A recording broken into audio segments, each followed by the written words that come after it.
Selamat pagi.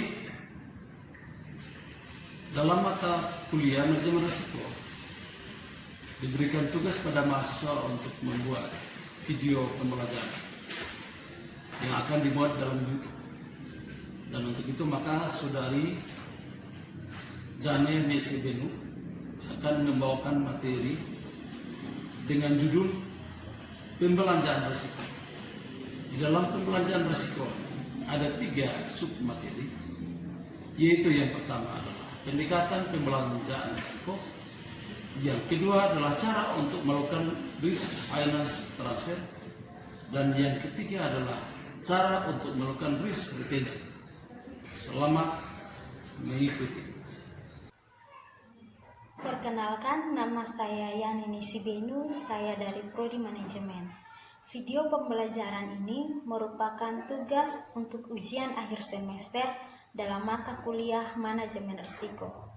Dalam video ini, materi yang akan saya bahas yaitu tentang pembelanjaan risiko, di mana terdapat 3 subpokok bahasan yang akan saya bahas, yaitu yang pertama tentang pendekatan pembelanjaan risiko, yang kedua cara melakukan risk finance transfer, dan yang ketiga cara melakukan risk retention.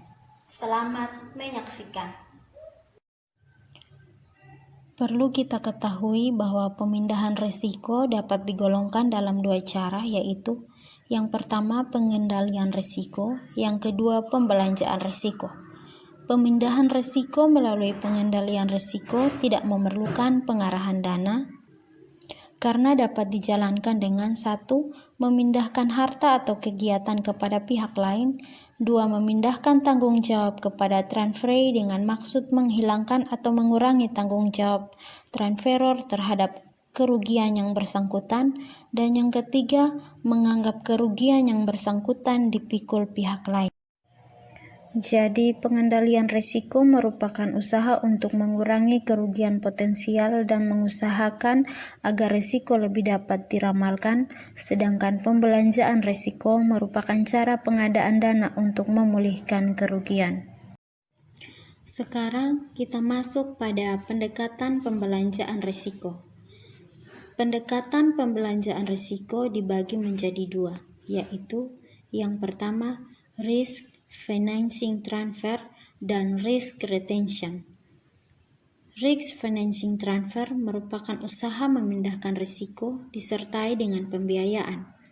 Pemindahan risiko melalui risk financing berarti transferer atau pemindah risiko mencari dana eksternal untuk membayarkan kerugian yang bersangkutan jika kerugian itu benar-benar terjadi. Adapun risk financing transfer dapat dilakukan dengan cara yang pertama, transfer risiko kepada perusahaan asuransi atau insurance transfer, dan yang kedua, transfer risiko kepada perusahaan lain yang bukan perusahaan asuransi atau non-insurance transfer. Kita masuk pada insurance transfer. Insurance transfer merupakan pemindahan risiko kepada perusahaan asuransi. Asuransi adalah salah satu cara dalam menghadapi risiko dengan mentransfer risiko ke perusahaan asuransi dengan membayar premi yang jauh lebih kecil atau minim bila dibandingkan dengan risiko kerugian finansial bila terjadi musibah. Asuransi adalah satu pilar utama dalam merencanakan keuangan masa depan. Terdapat 3 aliran pemikiran mengenai asuransi, yaitu aliran yang pertama memandang asuransi merupakan hubungan tertanggung dengan penanggung sebagai alat pemindah risiko. Aliran kedua mengabaikan hubungan ini dan memandang asuransi sebagai teknik atau mekanisme penanggung. Sedangkan aliran ketiga menggabungkan kedua aliran sebelumnya. Asuransi meratakan beban kerugian dengan memakai dana-dana yang disumbangkan oleh para anggota kelompok untuk pembayarannya. Jadi, asuransi dapat dikatakan alat pemerataan kerugian. Untuk mengurangi beban ekonomi para anggota kelompok, penanggung juga ikut serta dalam kegiatan pencegahan kerugian. Akan tetapi, tujuan pokok asuransi bukanlah pemerataan atau pencegahan kerugian, melainkan mengurangi ketidakpastian yang disebabkan oleh kesadaran kemungkinan terjadinya kerugian. Resiko-resiko yang dapat diasuransikan. Adapun resiko-resiko yang dapat diasuransikan harus memenuhi syarat-syarat sebagai berikut.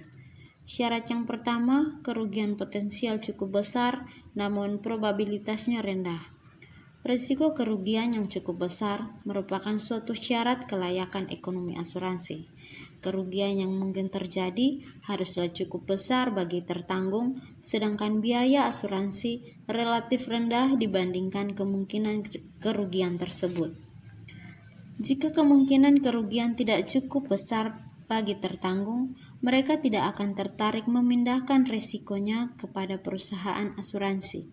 Banyak risiko yang cukup ditangani sendiri oleh perusahaan karena kemungkinan kerugiannya sedemikian kecil.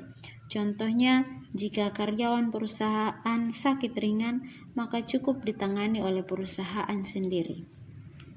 Syarat yang kedua, probabilitas dapat diperhitungkan. Premi asuransi didasarkan atas ramalan tentang masa depan, sedangkan ramalan itu didasarkan atas taksiran probabilitas. Probabilitas itu sendiri biasanya didasari pada pengalaman masa yang lalu. Syarat yang ketiga, massal dan homogen. Syarat pertama bagi suatu perusahaan untuk dapat diasuransikan adalah massal. Artinya, harus ada sejumlah besar unit yang terbuka untuk risiko yang sama. Dalam hal asuransi mobil, harus ada sejumlah besar mobil. Dalam asuransi jiwa, harus ada sejumlah besar orang. Untuk memperoleh taksiran probabilitas yang akurat, diperlukan pengamatan terhadap sejumlah besar kejadian. Syarat yang keempat, kerugian yang terjadi bersifat kebetulan. Tertanggung tidak boleh memiliki kontrol atau pengaruh terhadap kejadian yang akan diasuransikan. Dalam kenyataannya, situasi ini hanya berlaku untuk peristiwa-peristiwa yang tidak disengaja, misalnya karena gempa bumi atau karena cuaca buruk. Syarat yang kelima, kerugian tertentu. Umumnya perusahaan asuransi berjanji akan membayar kerugian jika terjadi selama waktu tertentu dan di tempat tertentu. Misalnya perjanjian untuk menutup kegiatan karena kebakaran pada lokasi tertentu. Berlakunya kontrak ini harus diketahui kapan dan di mana kerugian itu terjadi. Cara untuk melakukan risk financing transfer yang kedua adalah dengan non-insurance transfer atau mentransfer risiko kepada perusahaan lain yang bukan perusahaan asuransi. Non-insurance transfer merupakan metode manajemen risiko yang dilakukan dengan memindahkan risiko ke pihak lain yang bukan perusahaan asuransi dengan catatan bahwa pihak lain tersebut siap menanggung risikonya dan bersedia tidak diberi asuransi oleh perusahaan. Kebanyakan pemindahan risiko kepada pihak non-asuransi dilakukan melalui kontrak-kontrak bisnis biasa dan melalui kontrak khusus untuk memindahkan risiko.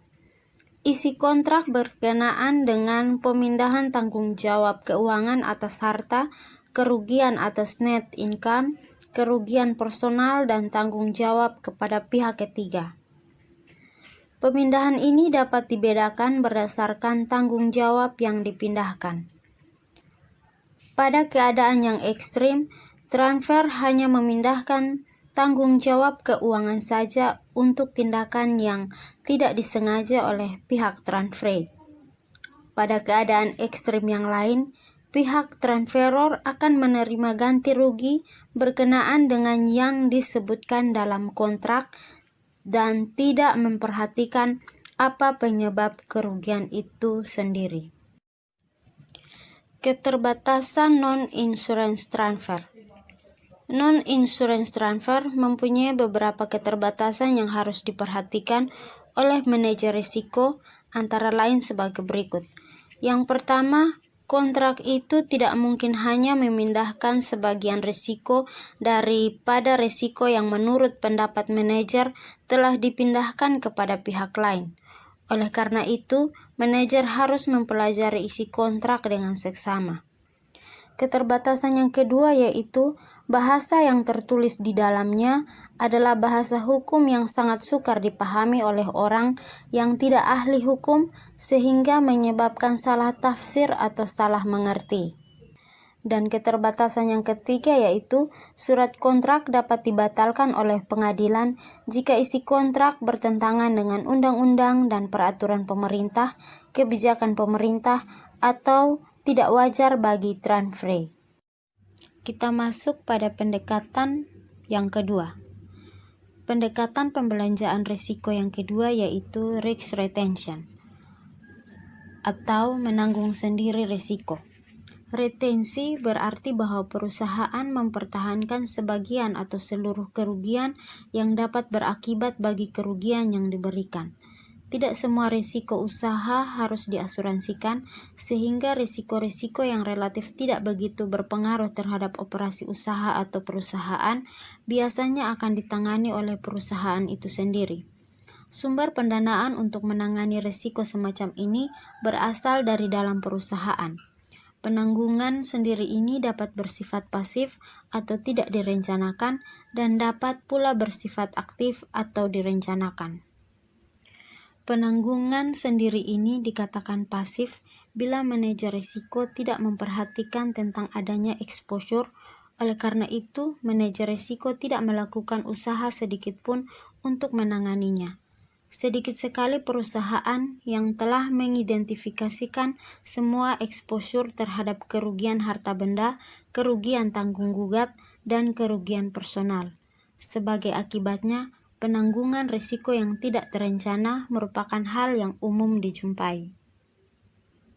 Sedangkan retention yang disebut aktif jika manajer mempertimbangkan metode-metode lagi untuk menangani risiko, kemudian memutuskan secara sadar untuk tidak memindahkan risiko potensial itu. Suatu planned retention dikatakan rasional atau tidak tergantung pada keadaan yang melingkupi pengambilan keputusan untuk menanggung sendiri risiko itu. Kadang-kadang ditemui bahwa risiko yang menurut pertimbangan orang banyak seharusnya tidak ditanggung sendiri, ternyata ditanggung sendiri oleh perusahaan yang bersangkutan. Sebaliknya, risiko yang harusnya ditanggung sendiri ternyata justru diasuransikan. Kita masuk pada pembahasan yang terakhir yaitu cara untuk melakukan risk retention. Dalam risk retention ada dua hal yang harus diperhatikan dan dilakukan oleh perusahaan dalam menangani risikonya sendiri. Yaitu yang pertama, alasan perusahaan melakukan retensi, dan yang kedua, cara penyediaan dana. Alasan perusahaan melakukan retention. Ada beberapa alasan mengapa perusahaan mau menangani risikonya sendiri tanpa melibatkan perusahaan lain atau perusahaan asuransi. Yang pertama yaitu keharusan karena perusahaan tidak mempunyai pilihan lain. Keharusan menanggung sendiri risiko disebabkan karena perusahaan tidak mungkin memindahkan suatu risiko. Misalnya risiko tanggung jawab untuk tindakan kriminal atau keusangan harta. Belum ada perusahaan asuransi yang bersedia untuk menangani kedua risiko tersebut. Alasan yang kedua yaitu biaya. Jika perusahaan memindahkan risiko kepada perusahaan asuransi, maka perusahaan memiliki kewajiban untuk membayar premi yang dikategorikan sebagai berikut. Yang pertama, loss allowance, yaitu perkiraan pihak asuransi tentang kerugian harapan pihak tertanggung. Dan kategori kedua yaitu loading yang meliputi biaya profit margin dan perkiraan pengeluaran tak terduga. Loading dapat mencapai 30% sampai 40% dari premi. Jika perusahaan bermaksud menanggung sendiri risiko, maka harus diperhitungkan apakah lebih murah diasuransikan dibandingkan diasuransikan dengan penghematan pembayaran premi tersebut. Alasan yang ketiga yaitu kerugian harapan. Jika perusahaan percaya bahwa kerugian harapan yang dihitungnya lebih rendah daripada perkiraan pihak asuransi, maka perusahaan dalam jangka panjang dapat menghemat pengeluaran sebesar selisih kedua perhitungan itu. Bahkan jika kerugian harapan sama dengan perhitungan pihak asuransi, maka pilihan yang tepat masih pada retention. Alasan yang keempat yaitu opportunity cost. Opportunity cost menyangkut timing pembayaran premi dibandingkan dengan pengeluaran untuk kerugian. Jika premium akan sama atau lebih kecil dari kerugian dan pengeluaran alternatif, serta jarak dan waktu antara pembayaran premi dan pembayaran kerugian, maka pengeluaran alternatif itu akan memberikan keuntungan lebih besar atas hasil investasi dana cadangan untuk pembayaran kerugian itu, maka perusahaan mungkin lebih memilih retention. Dan alasan yang kelima yaitu kualitas pertanggungan. Sebagian pengusaha percaya bahwa pelayanan yang disediakan oleh penanggung atau pihak asuransi dapat dilaksanakan lebih baik oleh suatu perusahaan lain atau oleh suatu biro jasa.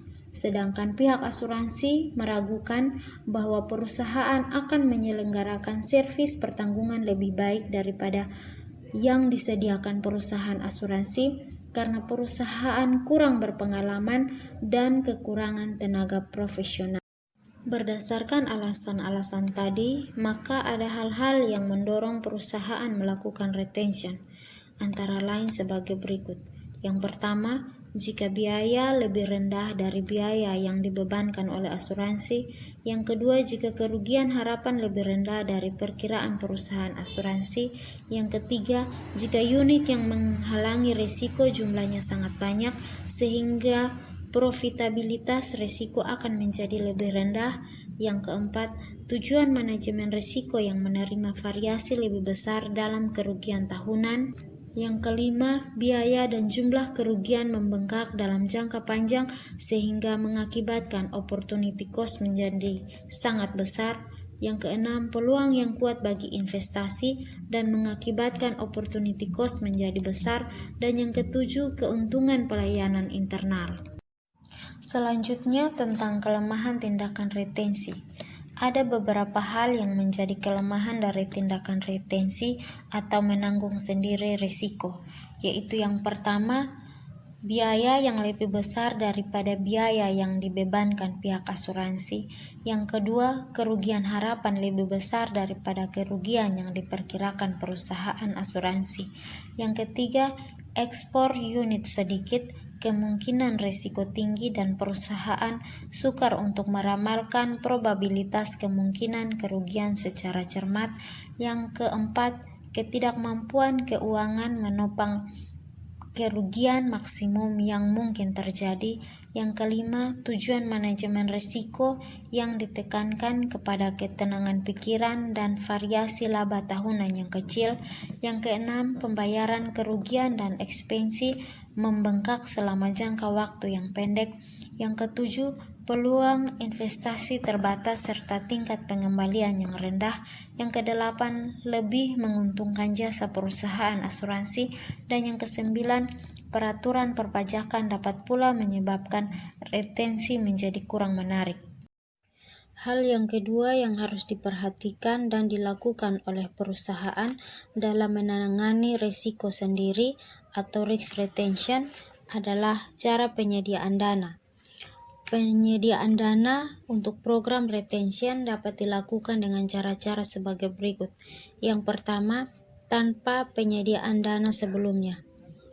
Risiko yang ditanggung perusahaan pada suatu waktu dapat menimbulkan kerugian.